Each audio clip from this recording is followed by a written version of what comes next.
రాజుకే పడేది, మీరు రాజుతోటే మాట్లాడేది, మీరు రాజు అంటే ఇష్టపడేది.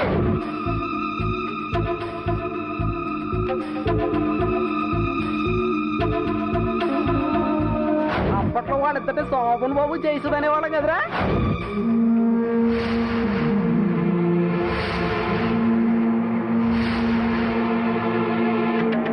మంచి పార్టీని పట్టావు, తీసుకెళ్లి ఇంట్లోనే కాపురం పెట్టావు.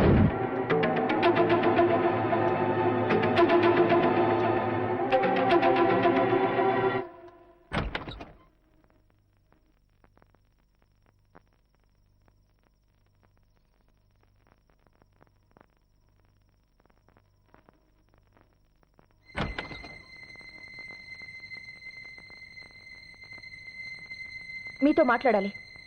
నువ్వు ఆవేశంలో ఉన్నావు, తర్వాత మాట్లాడుకుందాం. లేదు, ఇప్పుడే మాట్లాడాలి. ధను ఎవరు? నా కళ్ళలో సూటిగా చూసి చెప్పండి. ధను మీరు క్లాస్మేట్స్ కదూ? ఒకరినొకరు ఇష్టపడ్డారు కదూ? అది ఒకప్పుడు. మరి నాకెందుకు చెప్పలేదు? చెప్తే లేనిపోని అనుమానాలు వస్తాయని చెప్పలేదు. అయినా ఏదో తెలిసి తెలియని లేత వయసులో, ఏ వయసులో వేసినా పచ్చబొట్టు జీవితాంతం ఉంటుంది. అలాగే ప్రేమ కూడా. అంటే నన్ను అనుమానిస్తున్నావా? లేదండి, నా భవిష్యత్ ఏమైపోతుందోనని భయపడుతున్నాను. నేను ప్రాణానికి ప్రాణంగా చూసుకునే నా భర్త వేరొకరిని ప్రేమించారని తెలిసినప్పటి నుంచి నేనేం చేస్తున్నానో నాకే తెలియడం లేదండి. 10 మందిలో ధనుని కుర్చీలోంచి తోసేసి చాలా అనాగరికంగా ప్రవర్తించాను. అది తలుచుకుంటేనే సిగ్గుతో చచ్చిపోవాలనిపిస్తుంది. వీటన్నిటికీ కారణం నాకు ధను మీద కోపం కాదండి, మీరు నాకు దూరం అయిపోతారేమోనన్న భయం, బాధ. నువ్వు అనవసరంగా ఏవేవో ఊహించుకుంటున్నావు. లవ్ చేసిన వాళ్ళంతా వాళ్ళు ప్రేమించిన వాళ్ళని పెళ్లి చేసుకుంటున్నారా? అలాగని వాళ్ళు సంతోషంగా ఉండలేదా? ఒకరి గురించి ఎందుకు? నేను మాత్రం నేను మనస్ఫూర్తిగా ప్రేమిస్తున్నాను, సంతోషంగా కాపురం చేస్తున్నాను. ఒకప్పుడు గొప్పగా పెరిగిన చిన్ననాటి స్నేహితురాల్ని అనాథగా రోడ్డు మీద చూసి తట్టుకోలేక ఇక్కడికి తీసుకొచ్చాను. అంతేగాని నాలోనూ ధనులోనూ ఎటువంటి కల్మషం లేదు. కానీ మీరు ఇష్టపడ్డ వ్యక్తి మీ పక్కనే ఉంటే చూసి తట్టుకోవడం నా వల్ల కాదండి. నా వల్లే కాదు, ఏ భార్య వల్ల కాదండి. మీరంటే నాకు ఇష్టమండి. మీరు నాకు కావాలి, నాకు కావాలండి. దయచేసి తను ఇంట్లోంచి పంపించేద్దాం. ప్లీజ్, నాకు ఇంకేం చెప్పొద్దు. తనని పంపించేద్దాం, పంపించేద్దామండి, పంపించేద్దాం. నేను చాలా తప్పు చేశాను. ధనుని రోడ్డు మీద చూసినప్పుడు నాకెందుకులే అని వదిలేసి వచ్చేయాల్సింది. అప్పుడు తను బతికేది, తను బతికేది. ఇప్పుడు ఇలా అర్థాంతరంగా ఇంట్లోంచి బయటికి పంపించేస్తే తను బ్రతకడానికి, ఆ పిల్లడి చదువుకి తగిన ఏర్పాట్లు చేద్దాం. అంతేకాని ఇంట్లో ఉంచుకోవద్దండి. అనుమానాలకి తావిచ్చేదేది మొగుడు పెళ్ళాల మధ్య ఉండకూడదండి, ఉండకూడదు.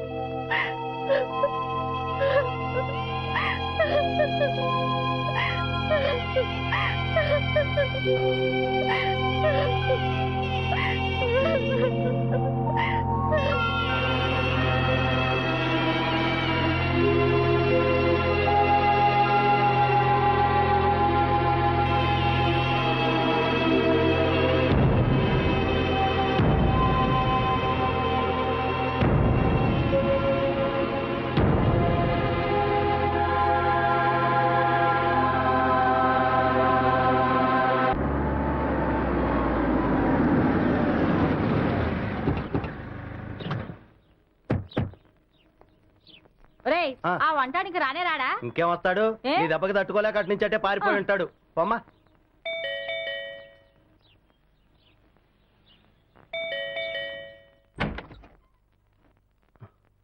ధను, ధను. ఏంటమ్మా, ఎవరు తలుపు తీరు? ధను, ఎక్కడికి వెళ్ళి ఉంటుంది?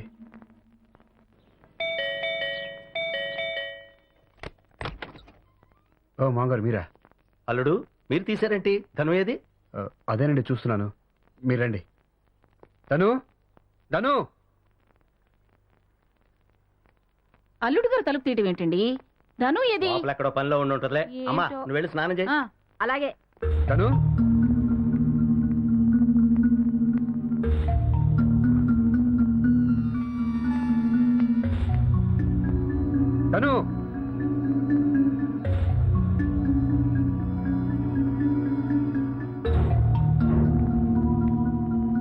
తను తను తను ఏమండి ఏమైంది?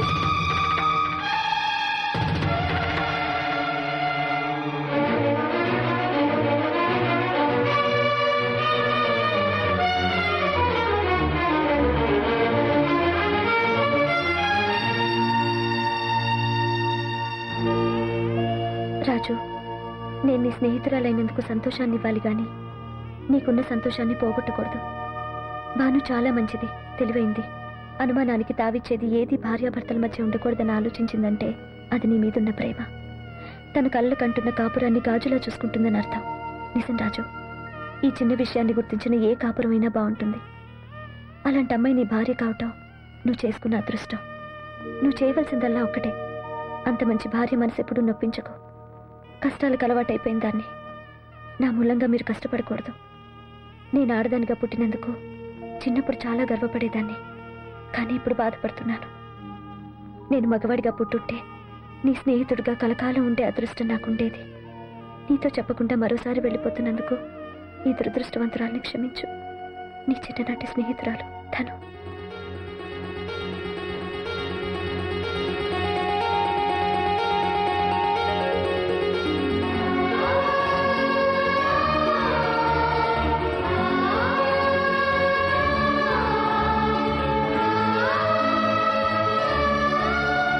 నన్ను క్షమించండి. ఈ స్నేహాన్ని అర్థం చేసుకోకుండా ధనుని మిమ్మల్ని చాలా బాధ పెట్టాను. ధను అనాథగా బ్రతకూడదు, మన ఇంట్లోనే ఉంటుంది. పదండి వెతుకుదాం.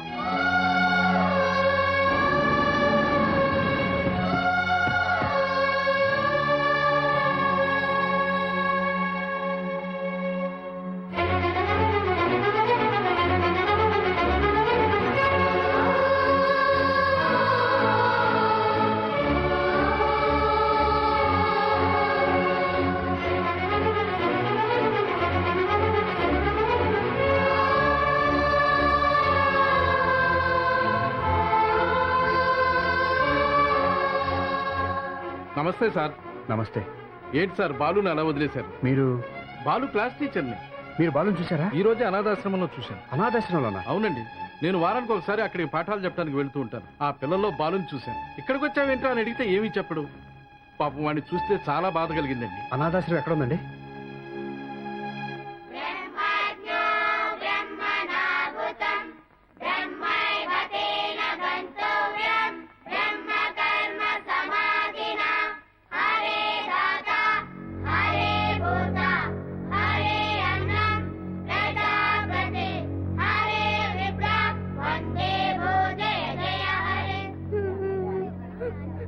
అమ్మా, ఎందుకమ్మా నన్ను ఇక్కడ వదిలేసి వెళ్ళిపోయావు? నాకు ఏడుపు వస్తుందమ్మా. నువ్వెక్కడున్నావు వచ్చేయమ్మా, నన్ను నీతో తీసుకుపోమ్మా. బాలు? బాలు? బాబు గారు, బాబు గారు, బాబు గారు. ఏడవకరా, మేము నీకోసం వచ్చాం. అవునరా, నువ్వు ఇక్కడ ఉండొద్దు, మాతోనే ఉండాలి. నిన్ను వచ్చాం అమ్మలాగా చూసుకోవడానికి మేమందరం ఉన్నాం. బాలు. మేడం, ఒక్క నిమిషం.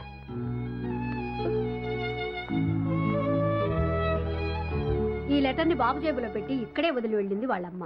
ఇది చదివి అర్థం చేసుకుని బాబుని ఇక్కడ చేర్చుకున్నాం. నా బిడ్డ నాతో పాటు కష్టాలు పట్టడం ఇష్టం లేక వీడికింత అన్నం పెట్టి చదువు చెప్పిస్తారనే నమ్మకంతో మీ ఆశ్రమంలో వదిలిపెట్టి వెళ్ళిపోతున్నాను. వీడు అనాథ కాదు. వీడి కోసం కష్టపడి రాత్రి పగలు పనిచేసి నేను నెల నెలా డబ్బు పంపిస్తానని కూడా రాసింది. ఇంకా వాడి కోసం, వాడి భవిష్యత్తు కోసం బిడ్డను దగ్గరుండి పెంచుకోలేని నా అసమర్థతకి మన్నించి దయచేసి వీడిని మీ ఆశ్రమంలో ఉంచుకోండి. రేపు వీళ్ళమ్మొచ్చి నా బిడ్డ ఏడి అని అడిగితే నేనేం సమాధానం చెప్పాలి? మీకు ఆ భయం అక్కర్లేదు మేడం. బాలు వాళ్ళమ్మ మా ఇంట్లోనే ఉండేవాళ్ళు. బాలు బుద్ధిగా చదువుకునేవాడు. మేము ఇంకా చదివించుకుంటాం. ఇన్నాళ్ళు ఈ తల్లి బిడ్డలు పడ్డ కష్టాలు చాలు. బాలు కోసం వాళ్ళమ్మ ఎప్పుడొచ్చినా సరే మాకు తెలియచేయండి.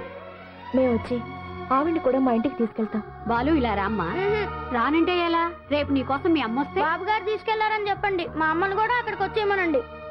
బాబు మీతో రావడానికి ఇష్టపడుతున్నాడు, అందుకే పంపిస్తున్నాను. దీని మీద సంతకం చేసి తీసుకెళ్ళండి.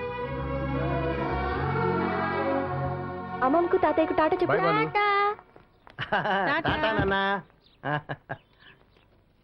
బాబు దొరికినట్టే ధను కూడా ఒకరోజు కనపడుతుందన్న ఆశతో ఇంకా వెతుకుతూనే ఉన్నాను.